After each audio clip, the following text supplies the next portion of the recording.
22 का दौर बड़ा भीषण है। सभी राजनीतिक दलों की ख्वाहिश भी एक है, यूपी की सत्ता पर उनके दल का कब्जा।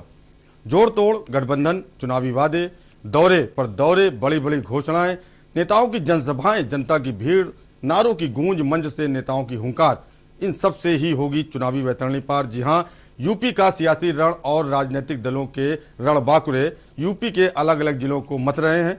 किसी को पूर्वांचल भा रहा है तो किसी को पश्चिमी उत्तर प्रदेश, तो कोई बुंदेलखंड में विपक्ष को पटकनी देने की जुगत में लगा है। उत्तर प्रदेश की सत्ता की डगर नहीं है इतनी आसान, क्योंकि जनता बहुत समझदार, जानती है उत्तर प्रदेश का सियासी पहाड़ा, क्योंकि यह है चुनावी अखाड़ा।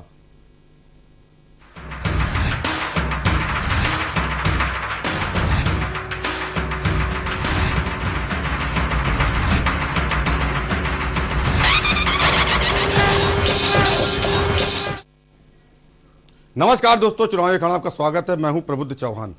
पश्चिम के रण में अखिलेश और जयंत के लिए विरासत बचाने की चुनौती है। दोनों ही दलों के वजूद का सवाल है, क्योंकि दोनों ही दलों के नेताओं की जरूरत है राजनीतिक विरासत बचाने की। अब आपको बताते हैं मुलायम सिंह और अजीत चौधरी की राजनीतिक लड़ाई की ये किस लिए जरूरी है, क्योंकि गठबंधन तो हुआ लेकिन दोनों दलों के बीच कैसे संबंध रहे ये जानना भी जरूरी है। क्या है दोनों के बीच संबंधों का खेल, देखिए खास रिपोर्ट में। सपा आरएलडी का गहरा नाता। मुलायम अजित थे धुर विरोधी। मुलायम ने कई बार दी थी अजित को पटखनी। सीएम बनते बनते चूक गए थे अजित। मुलायम ने हथिया ली थी सीएम की कुर्सी। दोनों के बीच चल रही थी तनातनी। राजनीतिक विरासत बचाने के लिए मिले अखिलेश जयंत। साथ साथ दो लड़ाके, सबसे बड़े लड़ैया रे। पश्चिम के रण में अपने खोए जनाधार को फिर से हथियाने के लिए इन दिनों यूपी के दो लड़ाके पश्चिम में सेंधमारी करने में जुटे हुए हैं। अखिलेश यादव और जयंत चौधरी ने इसका आगाज मेरठ से किया। मेरठ में पहली बार जयंत और अखिलेश ने रैली की। रैली में जनसैलाब उमड़ा। अरसे बाद अखिलेश की रैली में रैला देखने को मिला। अखिलेश यादव भीड़ देख इतने गदगद हुए कि विरोधियों पर जमकर हमला बोला।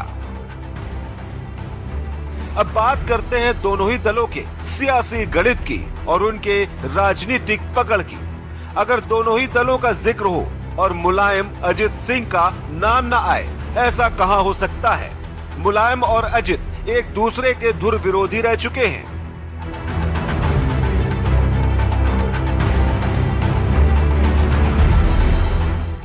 उत्तर प्रदेश विधानसभा चुनाव के लिए सपा प्रमुख अखिलेश यादव और आरएलडी प्रमुख जयंत चौधरी गठबंधन फाइनल कर अब माहौल बनाने के लिए उतरे हैं। अखिलेश जयंत को पश्चिमी यूपी में बीजेपी को अपनी राजनीतिक ताकत का एहसास दिलाने के लिए मेरठ रैली में एक साथ पहली बार नजर आए। किसान आंदोलन के चलते सभी की निगाहें सपा आरएलडी की रैली पर थी, जहां से पश्चिम यूपी के लिए दोनों ही नेता सियासी संदेश देते नजर आए। भारतीय जनता पार्टी बातचीत से किसानों को हराना चाहती थी। बातचीत कर करके किसानों को चित्त करना चाहती थी, लेकिन इस बार किसानों ने भारतीय जनता पार्टी को चित्त कर दिया है और ऐसा संदेश दिया है कि अगर किसानों से ये टकराएंगे और किसानों के हित में फैसला नहीं लेंगे तो किसान भी उनके लिए दरवाजा बंद कर देंगे। और यहाँ के किसानों ने तय कर लिया है कि उत्तर प्रदेश का किसान दरवाजे बंद कर करके सिटकनी भी लगा देगा, फिर भारतीय जनता पार्टी का पता नहीं लगेगा। नौजवान तरक्की चाहते हैं, नौकरी चाहते हैं, विकास चाहते हैं, यहाँ के किसान न्याय चाहते हैं। जिस तरह से हमने किसानों की लड़ाई लड़ी, 2022 का चुनाव किसानों के लिए करो या मरो का चुनाव है। और जिस तरह के लोग आ रहे हैं, जिस तरह की मीटिंग हो रही है, जो उत्साह, ये ऐसी भीड़ नहीं है जो बुलाई गई हो, ये ट्रैक्टर लेके खुद आए। काफी वक्त से ये भीड़ इकट्ठा है, क्या लगता है, क्या संकेत दे रही है पश्चिमी उत्तर प्रदेश या पूरे उत्तर प्रदेश में संकेत है ये? जब भाजपा आई थी प्रदेश में और देश में, वो पश्चिमी उत्तर प्रदेश से ही आई थी और यहीं से जो है दूसरा रास्ता खुलेगा। एक आखिरी बात है, आपने कहा 23 दिसंबर को अलीगढ़ में कार्यक्रम होगा, उसके बारे में क्या क्या इससे बड़ी भीड़ होगी, उसमें और कौन कौन लोग रहेंगे?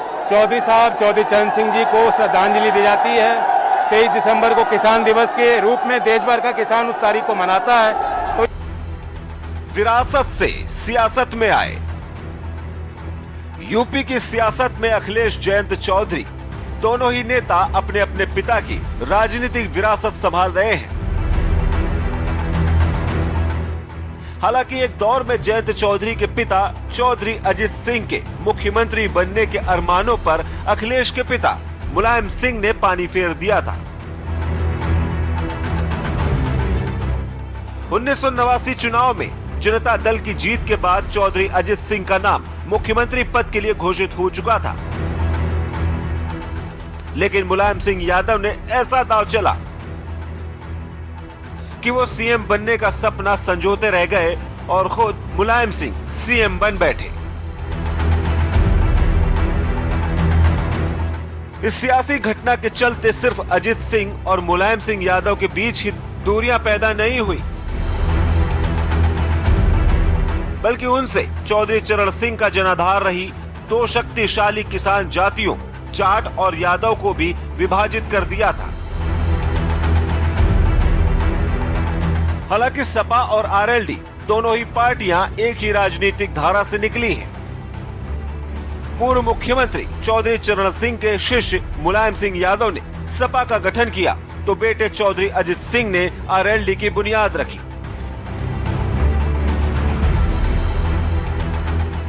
एक दौर में दोनों ही नेता जनता दल में हुआ करते थे।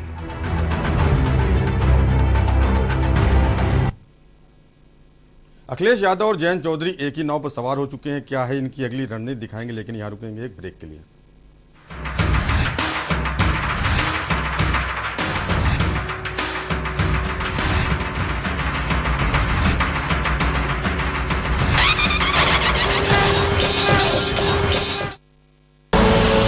आप देख रहे हैं के न्यूज, खबरों का सारथी।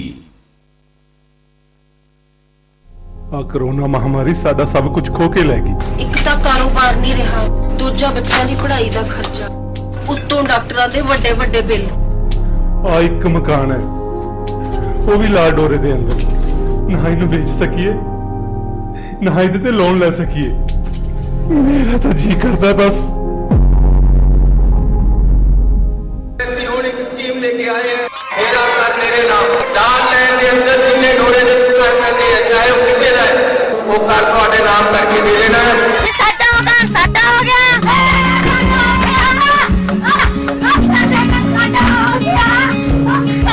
पापा मैं ना मुख्यमंत्री जी का भाषण सुन के आया था। हाँ साडा करना साडा हो गया। ਆ ਸੁਣਿਆ ਨਸੀਬ ਕਰੇ, ਪੰਜਾਬ ਸਰਕਾਰ ਨੇ ਸਾਡੀ ਸੁਣ ਲਈ। ਹੁਣ ਤੁਸੀਂ ਅੱਜ ਹੀ ਮਕਾਨ ਦੇ ਕਾਗਜ਼ ਬਣਵਾਓ ਤੇ ਬੈਂਕ ਤੋਂ ਕਰਜ਼ਾ ਲੈ ਕੇ ਆਪਾਂ ਕਾਰੋਬਾਰ ਖੜਾ ਕਰੀਏ।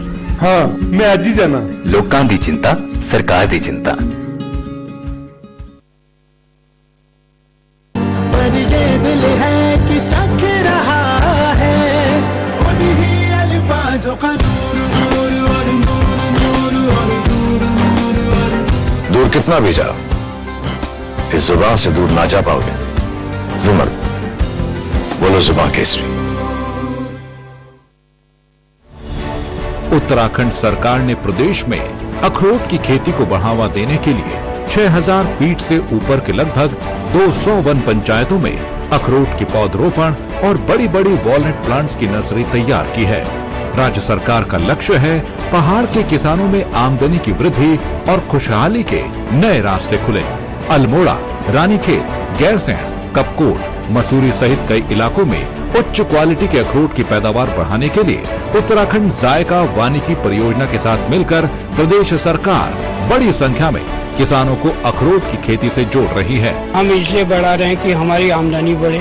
अगर ऐसी उम्मीद होगा कि जल्दी जल्दी फल आ जाएगा, 5 साल या 3 साल जब भी आएगा, तो उससे हमारी आमदनी बढ़ने का स्रोत है। प्रदेश सरकार की दूरदर्शी सोच का नतीजा है कि अब तक प्रदेश में रिकॉर्ड संख्या में बेहतरीन पौधों की नर्सरी तैयार की जा रही है।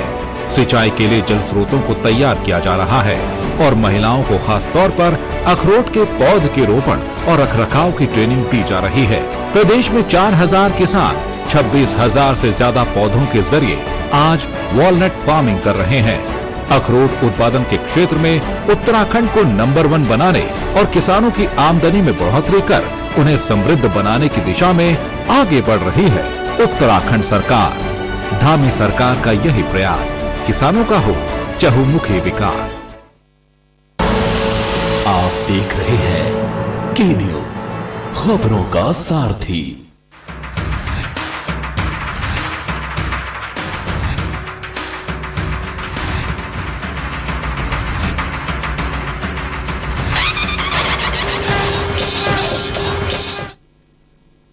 और ब्रेक के बाद सियासी अखाड़ा में आपका स्वागत है एक बार फिर से। सियासत के दोनों खिलाड़ी अलग अलग दल बना चुके हैं और शुरू हो गई है सियासत की नई पारी। लेकिन अब देखते हैं कैसे अजीत सिंह के अरमानों पर मुलायम सिंह ने पानी फेरा। देखिए खास रिपोर्ट। अजीत सिंह के अरमानों पर फिरा पानी।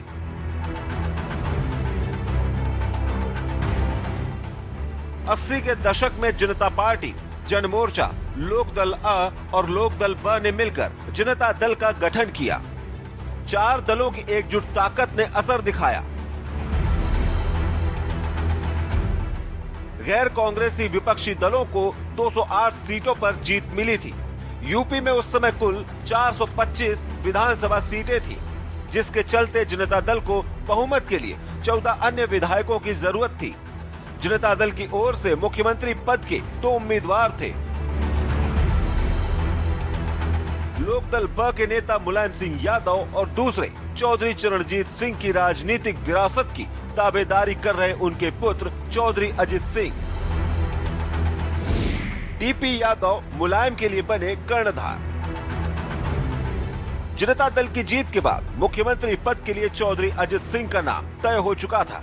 चौधरी अजित सिंह शपथ लेने की तैयारियां कर रहे थे, लेकिन मुलायम सिंह यादव ने ऐसा दांव चला कि जनमोर्चा के विधायक अजित सिंह के खिलाफ खड़े हो गए और मुलायम को सीएम बनाने की मांग कर बैठे। इस तरह अजित सिंह मुख्यमंत्री पद की शपथ नहीं ले पाए और मुलायम सिंह सीएम बन गए। केंद्र में उस समय जनता दल की सरकार थी और विश्वनाथ प्रताप सिंह प्रधानमंत्री थे। यूपी में पार्टी की जीत के साथ ही उन्होंने घोषणा कर दी थी कि अजित सिंह मुख्यमंत्री होंगे और मुलायम सिंह यादव उप मुख्यमंत्री। अजित सिंह अपनी ताजपोशी के लिए लखनऊ पहुंचे तो मुलायम सिंह यादव ने उप मुख्यमंत्री पद ठुकराकर सीएम पद की दावेदारी कर दी। ऐसे में वीपी सिंह ने फैसला लिया कि मुख्यमंत्री पद का फैसला लोकतांत्रिक तरीके से विधायक दल की बैठक में गुप्त मतदान के जरिए होगा। इसके बाद फिर जो हुआ वह सूबे की रोचक राजनीति का एक बड़ा किस्सा है। पूर्व प्रधानमंत्री वीपी सिंह के आदेश पर मधु दंडवते, मुफ्ती मोहम्मद सईद और चिमन भाई पटेल बतौर पर्यवेक्षक यूपी भेजे गए। केंद्र के द्वारा भेजे गए पर्यवेक्षकों के द्वारा एक बार कोशिश की गई कि मुलायम सिंह यादव यूपी के उप मुख्यमंत्री का पद स्वीकार कर ले, लेकिन मुलायम सिंह इसके लिए तैयार नहीं हुए। मुलायम ने तगड़ा दांव खेलते हुए बाहुबली डीपी यादव की मदद से अजीत सिंह के खेमे के 11 विधायकों को अपने पक्ष में कर लिया। इस काम में उनकी मदद बेनी प्रसाद वर्मा भी कर रहे थे।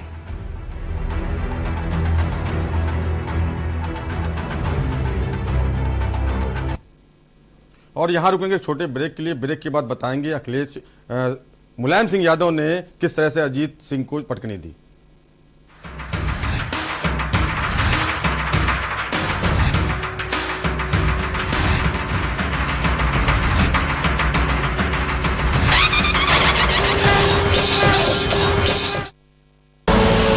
आप देख रहे हैं के न्यूज, खबरों का सारथी।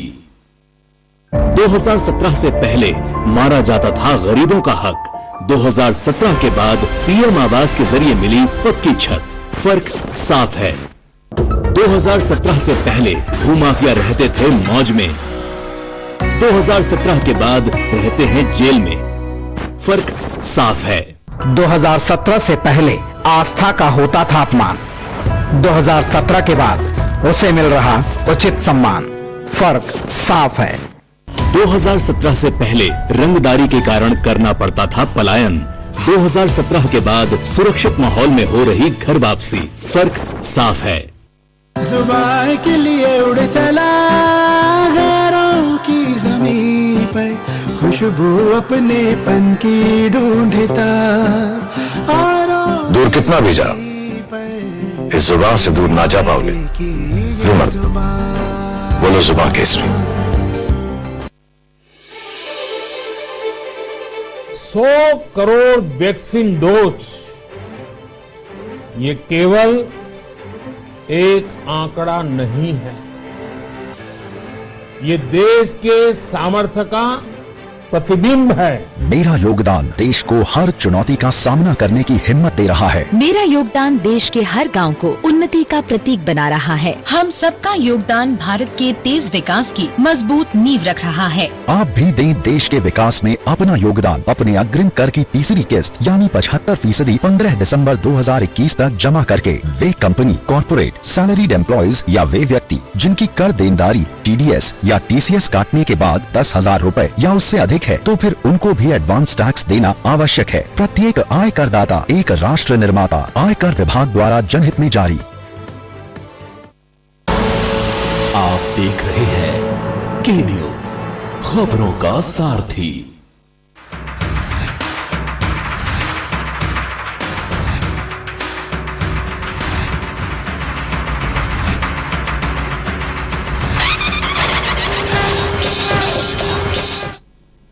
जोड़ तोड़ के माहिर खिलाड़ी मुलायम सिंह यादव ने अजीत सिंह को कई बार पटकनी दी। देखिए खास रिपोर्ट। मुलायम के 5 वोट से हारे चौधरी अजित। जनता दल के विधायक दल की बैठक के लिए दोपहर में विधायकों को लेकर गाड़ियों का काफिला विधानसभा में मतदान स्थल पर पहुंचा। विधायक अंदर थे और सारे दरवाजे बंद कर दिए गए। बाहर जनता दल के कार्यकर्ताओं का हुजूम लगातार मुलायम सिंह यादव जिंदाबाद के नारे लगा रहा था और दोनों ओर से समर्थक बंदूक लहरा रहे थे। जनता दल विधायक दल की बैठक में हुए मतदान में अजीत सिंह महज 5 वोट से हार गए और मुलायम सिंह अचानक मुख्यमंत्री बन गए। चौधरी अजीत सिंह को लखनऊ से मुलायम सिंह यादव के मुकाबले हार कर लौटना पड़ा। इस घटना के चलते अजीत सिंह और मुलायम सिंह के बीच सियासी दीवार खड़ी हो गई।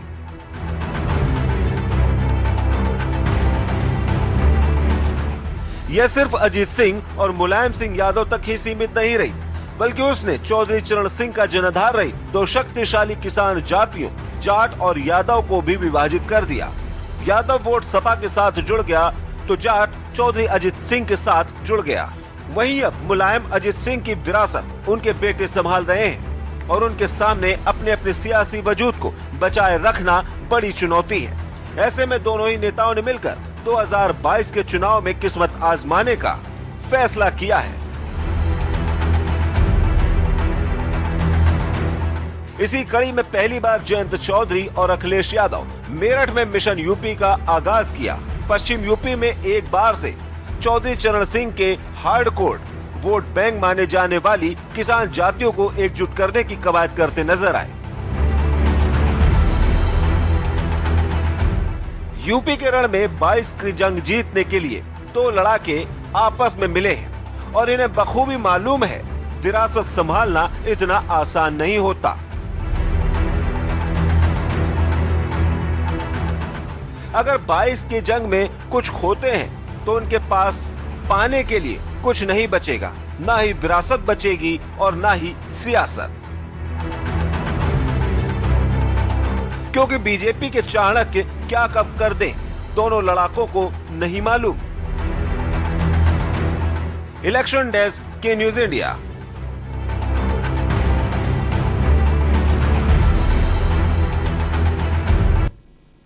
और चुनावी अखाड़ा में आज इतना ही। कल रात 9:30 बजे फिर हाजिर होंगे ऐसी ही सियासत से जुड़ी खबरों के साथ। तब तक देखते रहिए के न्यूज इंडिया। नमस्कार।